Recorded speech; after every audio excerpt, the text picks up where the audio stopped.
What's going on, YouTube? It's Brandon here. We're back with another video. It's continuation of the SQL tutorials that I've been doing.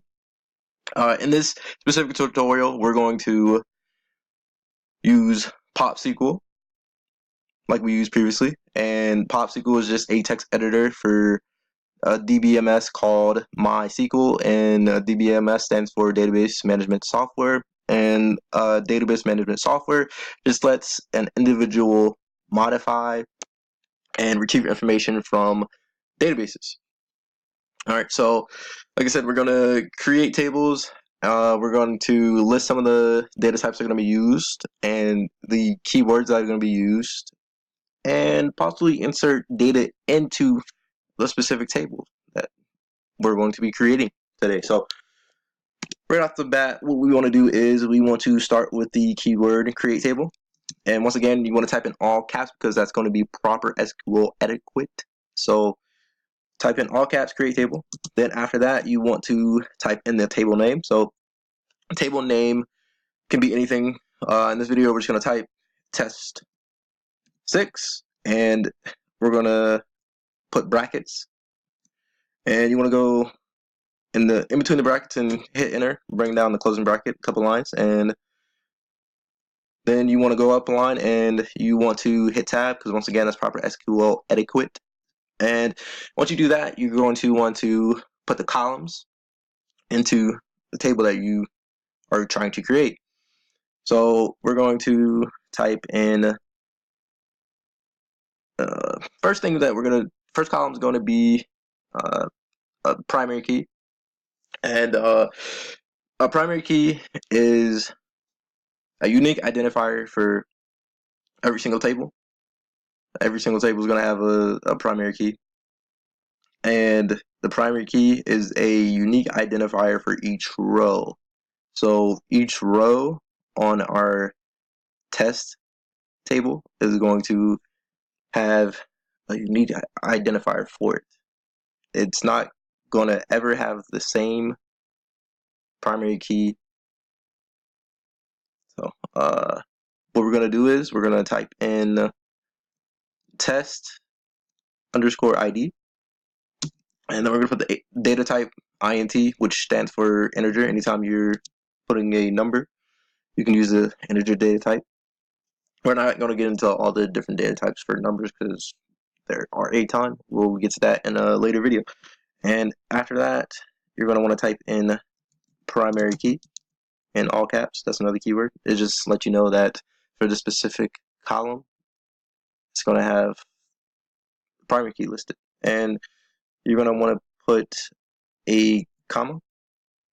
And for the second column, we're going to do first underscore name. And we're going to type in varchar, and varchar just stands for a string of text, and it lets you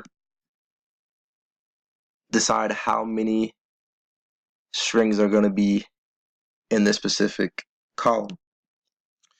So we're just going to put 40.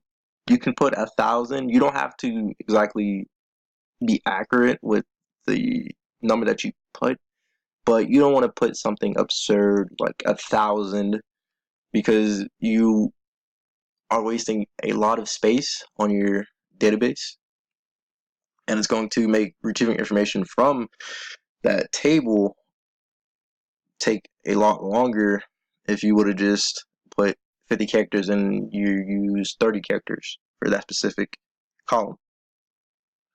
So we're going to put a comma, and then we're going to type last underscore name, and we're typing varchar once again, and we're just going to guess and put 40 characters again,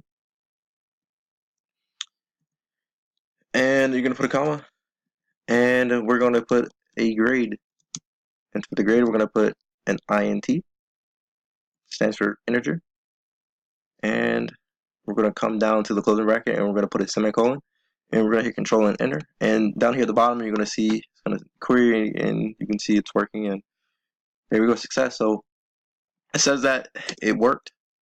Now we're going to see the table, see if it actually worked, and to do that we're going to use the select statement that we've used previously in the first video that I uploaded.